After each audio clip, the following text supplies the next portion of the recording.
กักตัวชายหนุ่ม2 คนก่อเหตุลักรถจักรพร้อมของกลางรถจักร6 คันป้องกันความสงบแขวงบ่อแก้วรายงานว่าวันที่5 กุมภาพันธ์ 2026เจ้าหน้าที่วีซ่าเฉพาะป้องกันความสงบแขวงบ่อแก้วได้นำเอาผู้ถูกหา2 คนข้อหาลักทรัพย์ประเภทรถจักรมาจำลองเหตุการณ์คืน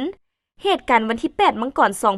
2026แผนกสืบสวนสอบสวนป้องกันความสงบแขวงบ่อแก้วได้รับแจ้งจากเจ้าหน้าที่ประจำจุดกวดกาบ้านห้วยตาบเมืองห้วยทรายว่ามีคนให้2 คนลักรถจักรแล้วหลบหนีเข้าไปรีซ่อนอยู่เฮือนของพวกเกี่ยวที่บ้านภูหลวง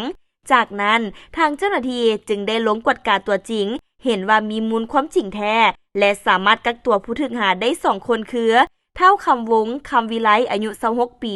อยู่บ้านป่าอ้อยและเท่าเจืองแก้วบุญเมืองอายุ30 ปี